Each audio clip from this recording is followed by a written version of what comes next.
Olá pessoal, bem-vindo a mais uma aula de Engenharia, Ciências e Tecnologia. Espero que todos vocês estejam bem. Lembrando que as nossas próximas aulas serão online, tá?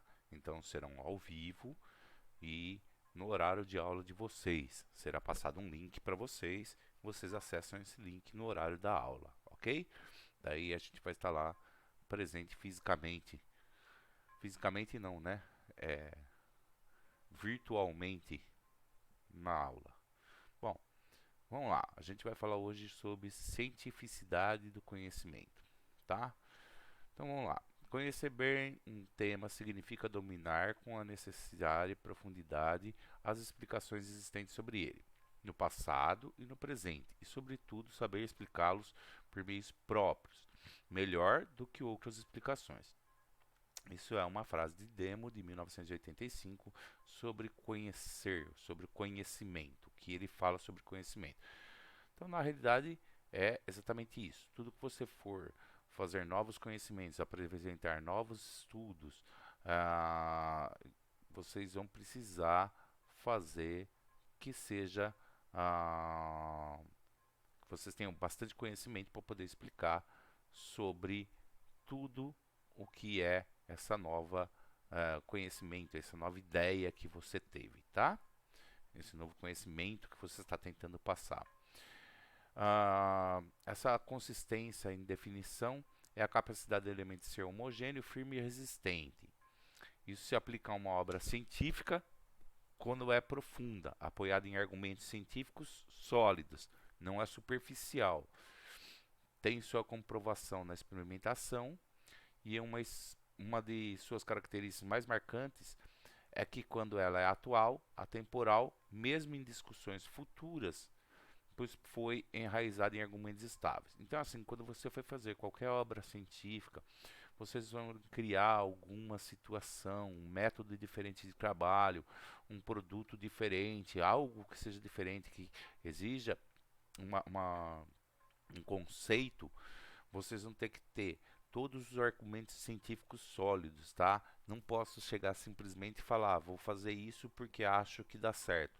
Então eu tenho que fazer comprovações na experimentação, saber como funciona, se vai funcionar realmente, tá? E ele tem que ser o que a gente fala. Ela tem que ser atual e atemporal. O que é atemporal? Ela nunca pode ficar obsoleta. Então, mesmo que em discussões, quando forem falados futuramente, você vai ter que estar dentro de uma realidade que ainda existe, tá? Então tem que ter argumentos bem estáveis, tá? Vamos colocar um exemplo aí, leis de Newton.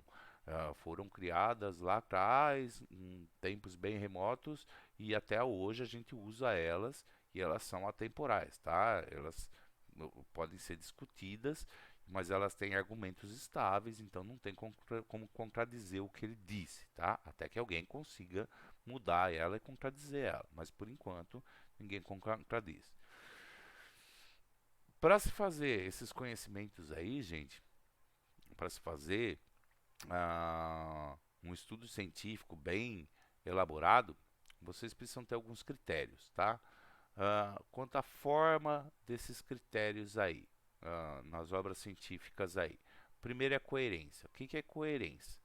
Ela é o raciocínio lógico, então o raciocínio lógico que vocês tiveram, ela vai ter um começo, um meio e um fim, tá? E vai ter que ter uns argumentos bem ajustados, de uma maneira clara e sem entrar em contradições. Então, vocês estão fazendo a obra científica de vocês lá, vocês estão analisando uma nova ideia de vocês, uma nova situação que vocês estão criando. Então, vocês vão ter que criar desde o começo, o meio, o fim, para poder ter um embasamento completo e bem ajustado sobre o que vocês estão falando, tá? Então não posso pular etapas aí, então tem que ser bem coerente no raciocínio que vocês estão tendo. Então, se vocês têm um raciocínio lógico, vocês vão ter que pegar esse raciocínio e falar, olha, eu acho que funciona assim, assim, assim, e vai ter que provar o porquê vai funcionar esse estudo de vocês aí, tá? O começo do projeto deve introduzir o objeto a ser estudado, com suas características e informações principais, para que, ao que tiver acesso futuro a esse trabalho, possa entender do que se trata a pesquisa, sem ter que recorrer ao pesquisador.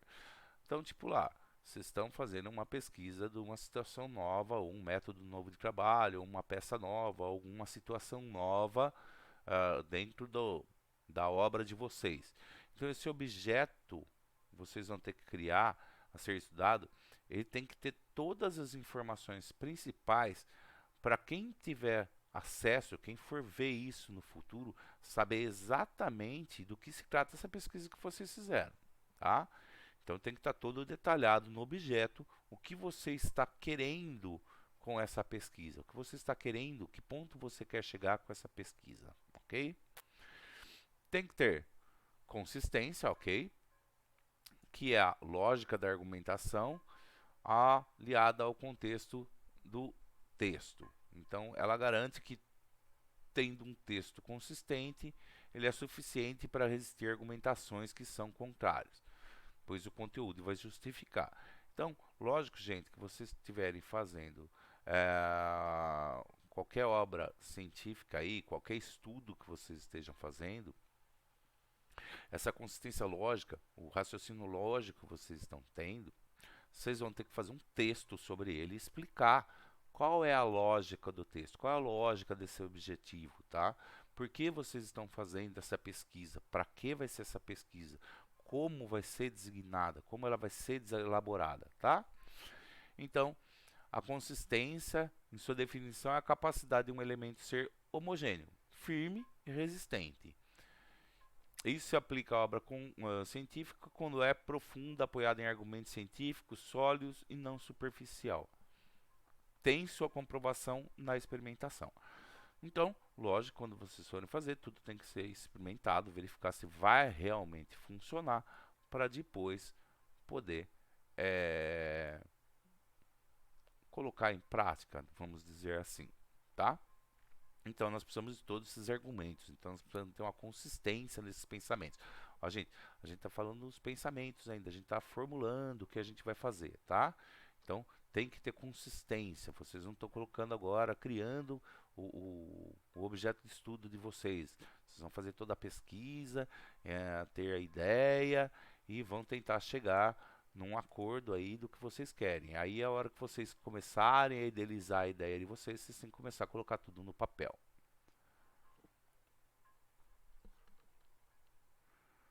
Quanto ao conteúdo dessa nossa obra científica aí. Bom, a gente tem que ter originalidade. Originalidade que em obra científica é assim. Você deve buscar trazer ao mundo uma resposta que está encoberta, ou seja, tem que ser uma coisa nova, não pode ser o que a gente chama de copia e cola, tá? Então, tipo assim, se você tem uma ideia nova e está fazendo um estudo sobre essa ideia nova, tem que ser originalidade. Vocês têm que simplesmente ter essa ideia e, a partir dessa ideia, desenvolver o que vocês querem, mas sem copiar de outras pessoas, vamos dizer assim. Ou seja, vocês precisam de alguma coisa que ainda não foi totalmente respondido. Alguma coisa que esteja num contexto, na área de vocês, que, sei lá, algum problema que apareça durante a situação e vocês precisam resolver essa situação e vocês vão criar uma nova ideia, um novo sistema para se trabalhar. E esse novo sistema, uma nova peça, um novo objeto, uma nova pesquisa, seja o que for, tem que ser original de vocês, tá? Assim, todo pesquisador busca originalidade por meio de sua criatividade, de forma que sua obra possa surpreender e trazer uma nova alternativa antes não imaginada. Então, é colocar na realidade a imaginação de vocês no papel, ok? E considerar ela real aí. A gente também tem, nessa parte de conteúdo, a objetivação. A objetivação do conteúdo é a tentativa que a obra científica tem de ser objetiva. Essa objetivação nunca é completa porque é um processo inacabado. É uma busca em que a ciência se torne totalmente suficiente sobre tal assunto a ponto de se esgotar. Então é tipo assim, pessoal, objetivação. Vocês vão pegar e transformar a criatividade de vocês numa situação objetiva. Ou seja, ah, vocês vão pegar essa ideia de vocês, tá? Ela nunca vai acabar. Ele fala que é um processo inacabado porque talvez alguém veja a sua ideia que você criou, a sua nova ideia, e tenha ideias em cima dessas ideias e mude completamente o conceito delas, tá? Então, a gente tem que pegar os assuntos que a gente está pegando e tentar fazer o máximo ponto de se esgotar os processos de situações dentro desse assunto que vocês estão criando. Então, vocês tiverem uma ideia, é uma inovação, é um produto novo, é uma metodologia nova, vocês vão criar essa objetivação, mas embasado em todo o assunto que tiver pertinente a ele, até praticamente se esgotar esse assunto. Sei lá, um novo método de lançamento de concreto. Então eu tenho que saber se esse lançamento de concreto vai ser para casa, para prédio, para residência, para pessoa física, para pessoa jurídica, para grandes consumidores, pequenos consumidores. Então eu preciso englobar todas essas partes, tem que ser bem objetivado, tá, gente? Então tem que esgotar o assunto, saber todo esse assunto, tá? Como ele falou, a busca desse objetivo é interminável, mas não decepcionante, pois é a forma de compreender um pouco de uma realidade que não podemos entender por inteiro. Em verdade, é o objetivo que deseja o motivador do cientista. Então, tipo assim, ah, é a ideia que vocês tiveram. Lógico que as pessoas vão olhar essa ideia, vão ter novas ideias, vão te contestar sobre novas situações e outras situações, talvez algumas que você não tenha pensado ainda.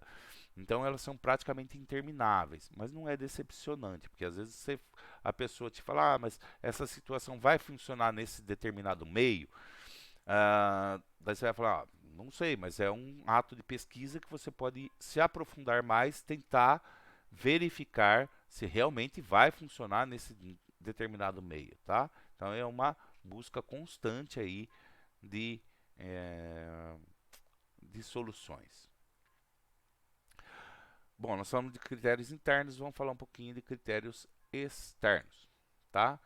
Então, os critérios externos são aqueles que modificam, pois é fruto da avaliação da comunidade científica, sendo dependente de uma determinada época e lugar. Tipos de conhecimento: senso comum, filosófico e científico, tá? Nós temos esses 3 tipos de senso. Conhecimento de senso comum. O que é o conhecimento de senso comum? Ele é adquirido por uma educação informal, sensitivo e é baseado muitas vezes na visão pessoal daquele que a transmite, pois a sua experiência é parte desse conhecimento. Ele pode ser transferido de geração para geração, espontaneamente, caracterizado por um conhecimento e que recebe tais informações sem criticar, sem questionar. Bom, vamos entender isso aqui, gente. Tudo que vocês aprendem, vocês vão formando algumas ideias e umas visões sobre vocês, ok? Então vocês vão ter um determinado pensamento de vocês, uma visão sua, tá? Sobre o que é a situação que você está estudando. E a partir dessa visão que você tem, é que você vai começar a fazer sua obra científica. Então você vai estar demonstrando a sua visão, ok? Então essa é a parte do conhecimento de senso comum. É o que você imagina, é como você vê a sua perspectiva, tá? Do que você obteve do seu conhecimento durante sua vida. Às vezes, que nem a gente comentou uma vez, sobre a máquina de pasta de dente lá, de caixinhas vazias. Então, o que pode acontecer? às vezes, pela sua visão, seria uma saída melhor, mas talvez em outras visões ou de outras pessoas seria outro tipo de intenção. Então nós precisamos, essa parte do conhecimento de senso comum é na parte adquirida que vocês têm, na experiência de vida de vocês, na experiência de conhecimento que vocês adquiriram, tá? Conhecimento filosófico. Conhecimento filosófico nasce de questionamento, que tem como consequência a reflexão humana, tá? Ele se baseia em hipóteses não verificáveis. Isso é interessante, que se chama não verificáveis, pois diferentemente do conhecimento científico, não pode ser refutadas ou confirmadas. Não tem como a gente confirmar as situações filosóficas, tá? Porque elas não são submetidas a nenhum teste de experimentação. Então, vamos colocar lá algum filósofo, vamos dizer lá aquele famoso pensamento lá, é, penso, logo existo. Então, quer dizer, se eu penso, eu existo. Se eu paro de pensar, eu não existo mais. Não tem como eu provar que só eu pensar, eu existo, e se eu existo é porque só eu penso. Então, é uma situação bem filosófica. Não tenho como provar essa situação, tá? Então, são uma parte são questionar problemas humanos e de certo e errado, mas você não tem como saber se realmente isso é real. Cada um tem a sua filosofia e passa sobre ela para saber se tem essa razão humana ou não, mas geralmente é para situações de problemas humanos, tá? Conhecimento científico, aí sim já é a busca pela explicação dos fatos do que você está bolando, tá? Então, ela vai muito além da parte superficial, você vai conseguir comprovar se funciona ou não as ideias de você, você tem que provar que ela vai funcionar e vai ter que criar hipóteses para ser verificada por experimentos para saber se elas vão realmente ter a finalidade que vocês querem, tá? Então nós temos aqui a parte já científica, que é a experimentação, é colocar em prática as ideias de vocês, tá? Então tem que colocar em prática, verificar e tem que criar hipóteses e verificar os experimentos, tá? Geralmente a gente usa apoios em métodos consagrados aí, então a gente vai ter que procurar em alguma metodologia que ele nos apoie a dizer se funciona ou não. Tipo, eu não posso simplesmente criar uma nova situação e inventar uma fórmula e falar, através dessa fórmula eu crio essa situação. Eu preciso de embasamento, de métodos consagrados para provar cientificamente o que nós vamos fazer e formular na nossa ideia. Então nós já fizemos lá toda a nossa ideia, estamos provando ela cientificamente e vamos colocá-las em prática. Bom, pessoal, nós vamos colocar isso, as mudanças que nós tivemos de paradigma científico. Então, o que acontece? A gente tinha um paradigma moderno e agora a gente tem um paradigma contemporâneo, que é nos dias de hoje, tá? Como a gente vai mudar essa situação aí? Como a gente deve pensar hoje nessa parte científica? Quando a gente for fazer alguma coisa científica, uma obra científica, alguma coisa, como a gente deve pensar nele? Antigamente a gente pensava em objetividade, hoje tem que ser objetividade e subjetividade, tá? As causalidades lineares, ou seja, o que causaria a minha ideia linearmente, tá? Hoje eu preciso saber de multicausalidades, eu preciso saber se todas as nossas causalidades vão ser resolvidas nesses problemas, tá? Ele falava de neutralidade científica. A neutralidade científica, na realidade, era tipo assim: se eu estou falando da ciência, a ciência é isso e tudo mais. Colocar o nosso experimento hoje, o que ocorre hoje na nossa vida do coronavírus lá. Simplesmente, antigamente eles falavam, olha, tem uma epidemia e essa epidemia acontece assim, assim, todo mundo fica em casa e boa. Hoje existe todo um envolvimento ético de se explicar o porquê você precisa ficar em casa, como a gente não vai atrapalhar uma pessoa com a outra, uma ajudando a outra e tudo mais, tá? Então nós temos que ter uma ética, não é só uma neutralidade científica. Eu não preciso só provar cientificamente que está certo ou não. Eu preciso envolver a ética dessa cientificidade aqui do nosso pensamento, tá? Racionalidade. Então, se eu fosse uma pessoa racional, fosse uma coisa racional que estava colocando, era tranquilo. Hoje a gente precisa de compreensão de que outros fenômenos psicológicos e sociais interferem no comportamento humano. Então hoje não é só a racionalidade do comportamento. Hoje é tudo.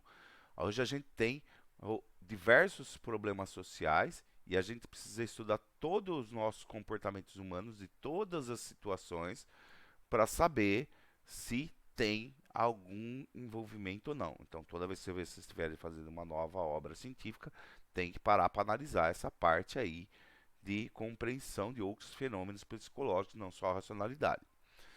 Método científico. O método científico era matemática, física, tá?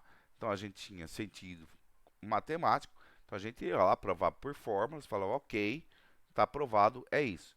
Hoje, o desenvolvimento do método científico, ele estuda tudo, tá? Além de física e matemática, a gente tem a parte humana, tá? Então tem toda a parte, como a gente disse, psicológica, social, tem todo esse estudo feito antes de se elaborar o nosso projeto aí. Conhecimento, ou conhecimento pelo conhecimento, a, então era uma troca de conhecimento por conhecimento. Se você fizesse uma obra científica e estava simplesmente transmitindo um conhecimento para que você adquirisse um novo conhecimento. Hoje não. Hoje a nossa responsabilidade do conhecimento não é simplesmente para passar conhecimento para as pessoas. É a responsabilidade do conhecimento que nós estamos passando para a pessoa, mas esse conhecimento tem que ser ético e tem que ter uma bioética junto aí, tá? Que a gente vai falar de natureza, meio ambiente e tudo mais. Então não é simplesmente eu elaborar um conhecimento, passar para a pessoa esse conhecimento e ela falar, ah, beleza, estou ganhando um conhecimento. Não. Hoje, essa responsabilidade de conhecimento tem que ter uma ética por trás disso, tá? E uma bioética, tá? Sabendo por que você está fazendo conhecimento e explicando esse conhecimento em ética e bioética. O sujeito como parte de engrenagem organizacional como uma peça de uma máquina. O sujeito como uma parte de estrutura informal da cultura, da construção social da organização. Então, tipo assim, o sujeito... Nossa, rabiscou muito aqui, peraí. O sujeito, ele era uma engrenagem da organização. Só isso. Ele não, não era uma parte cultural, informal. Ele simplesmente era um pedaço da organização, como se fosse uma peça de máquina. Hoje não é mais assim, tá? Hoje o que acontece? Hoje o sujeito é uma parte da estrutura inteira da organização, tá? Então, é parte da estrutura social, da estrutura organizacional, da cultura da empresa. Então, antigamente, vamos colocar como exemplo uma pessoa, um trabalhador de uma empresa. Antigamente, ele só era lá uma pessoa que ia entrar em determinado horário, trabalhar pelas suas 8 horas diárias, terminar sua obrigação e ir embora. Hoje ele faz parte da estrutura inteira, tá? Da cultura da empresa. Então, essa pessoa, esse colaborador, antigamente eles chamavam de empregado ou funcionário, hoje eles chamam de colaborador. Esse colaborador, ele entra dentro da empresa, ele é tratado como um ser humano, né? E como uma parte integral organização social aí, tá? Então ele está engajado lá dentro. Ele é uma pessoa dentro de uma empresa que faz um determinado trabalho. Ele não é simplesmente uma peça da engrenagem. E antes era no foco de tarefa, que nem a gente falou, né? Só ia lá para fazer a tarefa. E hoje o foco é no ser humano. Então, quando você for fazer um projeto científico, essas são as novas ah, situações que você deve analisar, tá? Quando você está fazendo um projeto científico, tem que fazer uma análise inteira dessa parte mais humana e não tão contextual e objetiva como era antigamente, tá? Então, antigamente se só focava fazer um método científico e um objetivo científico, ia lá e falava, ó, funciona assim e pronto. Hoje não. Hoje você tem que analisar toda essa situação e saber o que ele vai ser e como vai ser benefício para as pessoas, para o ser humano, se tem um respaldo e tudo mais, ok? Bom, chegando na era moderna aí de tudo que a gente falou lá atrás, né, dessas nossa criatividade, como ter ideias e tudo mais, então a gente vai falar o seguinte: a criatividade é importante, mas não é suficiente. A invenção é necessária para que a inovação aconteça. Então vamos lá, a gente está falando de criatividade, de ideias, de novos conceitos, de ideias que vocês estão tendo para colocar ela em papel, como você vai executar.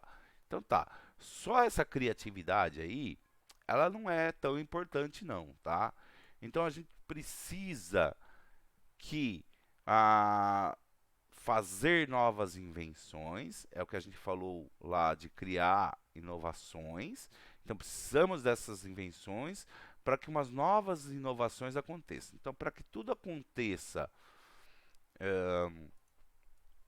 uma grande revolução, uma grande mudança, uma inovação na situação, eu preciso que uma invenção aconteça, tá? Então, inventar significa transformar uma ideia em um produto tangível. Então, você vai lá ter a sua ideia, colocar no papel, comprovar ela e transformar ela em um produto tangível, alguma coisa que a gente consiga apalpar ou ter conhecimento mais rápido, tá? Então, inovar significa transformar uma ideia em resultado. Então, toda vez que vocês transformam a ideia de vocês em resultado, ela vai se transformar em uma inovação para a empresa de vocês ou para a empresa onde vocês trabalham. Tá. Uma inovação é a implementação de um produto, bem ou serviço novo ou significativamente melhorado, ou um processo ou um novo método de marketing, um novo método organizacional, nas práticas de negócio, na organização, no local de trabalho ou nas relações externas. Isso segundo a Organização de Cooperação e Desenvolvimento Econômico, tá, gente? Então, a inovação, você precisa de uma ideia, realizar essa ideia e o resultado dessa ideia. É tudo que a gente falou do nosso projeto científico lá, tá? A gente precisa pensar, comprovar elas, realizar elas e obter os resultados que a gente pretende colocar em prática, tá? A gente precisa ter esses resultados aí. E aí a gente consegue uma inovação na situação nossa de dia a dia, tá, gente? Então eu vou mudar um sistema de trabalho, vou mudar um sistema de armazenamento, tudo isso são ideias que para se colocar em prática você tem que ter um embasamento completo, um estudo científico e tudo mais. Não é simplesmente falar, ó, muda de A para B que vai dar certo. Não é assim que funciona. Eu preciso saber o porquê que eu vou mudar, quais as consequências, se eu vou ter consequências humanas, se eu vou ter e assim por diante, tá? Vamos colocar, sei lá, o exemplo de quando surgiram as colheitadeiras de cana, tá? Então, tipo assim, era uma inovação? Era uma inovação. Porém, as pessoas tinham que pensar no quê? Eu preciso pensar muito sobre o material humano. Como que eu vou fazer com as pessoas que estão trabalhando hoje no campo? Eles vão perder o emprego? Ou eles vão ser remanejados? O que a gente vai poder mudar essa situação? Então, a inovação tem que vir junto com a realização e com toda essa parte que a gente falou de humanização, tá? Bom, temos vários tipos e formas de classificar essas inovações aí, tá? Não é só a classificação apenas de onde e com qual intensidade. Então a gente pode pôr inovações de produtos, inovações de processos, inovação organizacional, inovação de marketing. Essas inovações podem ser sustentações ou rupturas, baixa, moderada, alta, uma novidade alta, uma evolução ou uma revolução radical, incremental. Então, qualquer coisa que vocês forem colocar de inovação, a gente precisa identificar em qual classificação vocês vão colocar ela, tá? Não é só onde e qual a intensidade que ela vai ser. Tem vários outros itens aí, se ela vai ser sustentável, se ela vai ser alta, se ela vai ser baixa, se ela é moderada, se ela vai ter uma evolução grande, se ela vai ser revolucionária pelo sistema dos seus, se ela vai ser radical, se só vai incrementar em alguma coisa que já existe e assim por diante. Aí vocês estão começando a acertar as modificações que vocês querem, a implantar. Então, de novo, o inovar é o processo de criação e desenvolvimento de uma ideia para a construção de um bem e serviço que vai gerar resultado para uma organização. A questão central é como saber se vai dar certo. Bom, e ainda, ter consciência da importância de inovar, entender o que é inovação e qual a sua dinâmica, definir uma estratégia em relação à inovação alinhada com a estratégia geral da empresa e com a sua visão no futuro, prospectar cenários futuros e avaliar as reais necessidades do cliente, desenvolver metodologias e ferramentas para a gestão do processo de inovação, implementar a gestão de informação e do conhecimento, atrair recursos humanos, financeiros e redes de relacionamentos apropriados, possuir um ambiente aberto para inovações e pessoas e processos flexíveis, possuir a capacidade de articular informação externa e interna, que vai entrar aquela parte externa e interna que a gente falou. Então vamos lá, gente. Tudo isso aqui resume o que a gente falou lá. Então, você tem que ter a consciência e a importância de inovar, você tem que saber que sempre tem que ter inovações, e aí você precisa usar a sua criatividade para colocar isso em prática, tá? Para colocar isso aí em prática, você vai ter que criar uma estratégia, alinhar essa estratégia com a empresa de vocês e com a visão futura. Lembra que a gente falou que se você fizer isso hoje, ou a ideia de vocês hoje, ela tem que ser atemporal, então ela tem que funcionar por muito tempo. Não é só simplesmente uma solução imediata agora, que eu quero só para resolver algum problema. Eu preciso resolver esse problema constante. Então ele tem que ser com visão futura. Temos que ver, prospectar o cenário futuro, então isso vai entrar naquela parte de pesquisas. A gente vai desenvolver as metodologias e ferramentas, como a gente vai fazer esse processo de inovação, que jeito, quais as metodologias, quais as ferramentas nós vamos usar. Aí vocês estão colocando todas aquelas práticas que nós falamos lá na realidade, então começando a usar aquelas práticas. Vocês precisam atrair recursos humanos, vocês precisam de financiamento. Para isso, vocês têm que provar que a ideia de vocês é real, ela funciona. Tem que ter um ambiente aberto a inovações, porque também se você estiver numa empresa que as pessoas não queiram inovar, não adianta tentar, que não vai ter como. E a gente precisa possuir capacidade de articular informações externas e internas. Então, nossa inteligência competitiva, que agora começa a formar toda essa parte de raciocínio, tá? Eles devem estar dirigidos a esforços de inovação e vem com grande parte do processo dessa inovação a inteligência competitiva. É a resposta do o que, como e para quem. tá? Então, automaticamente ela já vem. Então, para a inteligência competitiva aí, você vai ter todos esses dados de informações que o mercado tem, ou sobre ah, o estudo que você vai desenvolver, sobre todo o projeto que você vai fazer, e através disso você vai fazer os seus conhecimentos estratégicos e tem que apoiar as decisões estratégicas como as relacionadas às necessidades de inovação, tá? Então é a pesquisa que vocês vão fazer análise sobre todas essas partes, foco do futuro, o que vai ser, como vai ser, as ações de curto e médio prazo, e daí vocês têm um conhecimento estratégico para fazer a inovação e implantar essa inovação de vocês, tá? Nós falamos de inovação aberta e inovação fechada. O que é a inovação fechada? É controle sobre todo o processo de inovação, mais um investimento pesado em projetos internos e mais a retenção dos principais talentos do mercado. Maior lucro obtido na inovação pioneira, mais a proteção. Proteção de propriedade intelectual. Então aqui, gente, a ideia de vocês, ao contrário da que a gente estava falando da competitiva, porque essa ideia que você vai estar competindo no mercado com alguma situação estratégica, aqui você vai estar dentro da sua empresa competindo com você só, tá?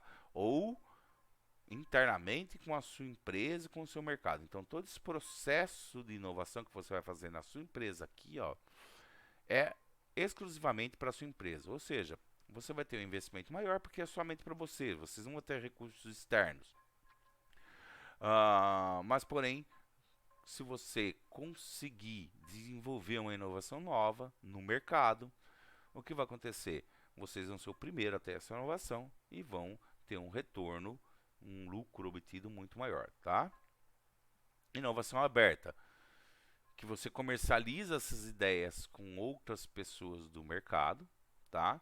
Então, você tem a ideia, mas também tem outras organizações, então você globaliza essas informações, tá? Então aí talvez reduza o seu custo, porque você está distribuindo com outras organizações sua ideia, e juntando todas essas organizações você lança a sua ideia para o mercado, para a sua empresa, tá? Então ela é uma globalização total das ideias de vocês. E inovação de redes envolvida em ambiente de experimentação. Nessa situação aqui você vai fazer uma situação, ela é aberta, né? É uma experimentação aberta, mas antes de se começar a fazer isso, você vai começar a jogar para seus consumidores, fornecedores e tudo mais. Se eu não me engano, na China abriu agora, no Brasil começou um pouco agora, e no Japão também. O que acontece? O pessoal chama consumidores para testes de novos produtos. Eu não sei se vocês viram na internet, você entrar lá, você consegue puxar alguns sites para vocês testarem alimentos, testarem produtos, para saber das inovações. Então, essa é a parte aberta de ambiente de experimentação que é feita. Você cria um novo experimento, lança ele como um protótipo ou como uh, uma, uma amostra simplesmente aos consumidores ou aos fornecedores para eles verificarem se eles aprovam, e a partir disso você vai fazer inovação, tá? Bom, pessoal, sobre essa parte de cientificação é isso, tá? Até a próxima aula. Lembrando que nossa próxima aula já é online, e aí vai ter participação de vocês, fica uma aula mais gostosa. Então, é isso. Até a próxima aula. Boa semana para vocês, bom final de semana.